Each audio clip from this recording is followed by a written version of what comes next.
அண்ணா எனக்கு ஒரு டவுட். அடிக்கிற வெள்ள எதுக்கு வெளில வந்து நின்றுட்டு இருக்கோம்? 3 மணி நேரமா கரண்ட் இல்ல, கொண்டு வந்து தெருவில் நிறுத்திடுச்சுல.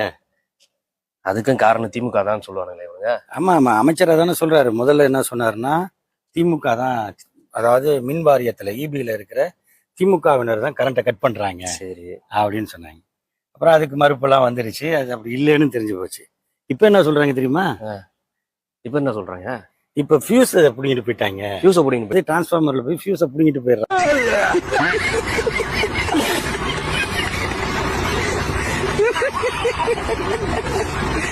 வாங்கலாம் அப்படின்னு. அடுத்தது சரி, பேட்டி கெடுக்கும் போதே அவங்க கூட ஐஏஎஸ் ஒருத்தர் உட்காந்துருக்காரு. அவர் எத்தனை வருஷமா இருக்கிறாரு? ஆமா, அவர் வந்து எவ்வளவு உப்பையில இருந்து இருக்காருன்னா, திமுக தலைவர் ஸ்டாலின் வந்து சென்னைக்கு மேயரா இருந்த காலத்துல இருந்து அவர் இருக்கிறாரு. ஆமா, அப்ப அதுக்கப்புறம் ஜெயலலிதா ஆட்சியில முக்கியமான பொறுப்புகள்ல இருந்தாரு. சரி, அப்புறம் கலைஞர் ஆட்சியிலையும் இருந்தாரு.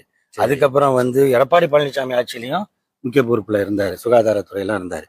அதன் பிறகு போன ஆட்சியிலையும் அவர் இருந்தாரு. இப்படி ஒரு சீனியர் அதிகாரி இருக்காரு. அவர் என்ன சொல்றாரு?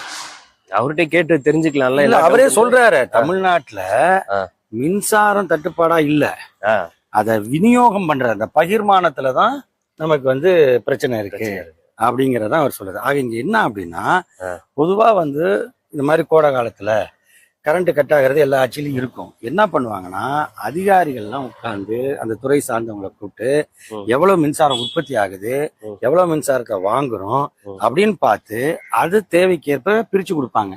இதுல வந்து ப்ரிஃபரன்ஸ் இருக்கும். முதல் ப்ரிஃபரன்ஸுங்கிறது வீடுகளுக்கு, ஏன்னா வீடுகளுக்கு கரண்ட் வந்து கொடுத்துடணும். அடுத்தது வணிக நிறுவனங்களுக்கு செகண்ட், அதுலதான் கொஞ்சம் முன்ன பின்ன அட்ஜஸ்ட் பண்ணுவாங்க. அதையும் தாண்டினா உனக்கு வந்து இது இருக்கும், இண்டஸ்ட்ரி இருக்குல்ல, இண்டஸ்ட்ரிக்கு அவங்க ஒரு லிமிட் வச்சிருவாங்க, இந்த அளவுக்கு இந்த நேரத்துல நீங்க பயன்படுத்தணும் அப்படின்னு. ஆக எது ப்ரிஃபரன்ஸ் பண்ணணுமோ அதெல்லாம் பண்ணாம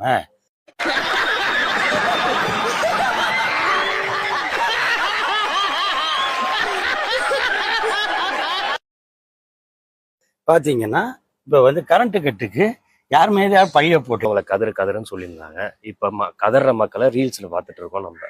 இதுதான் இப்ப உள்ள நிலைமை. என்ன பண்றது கோட்டச்சாமி?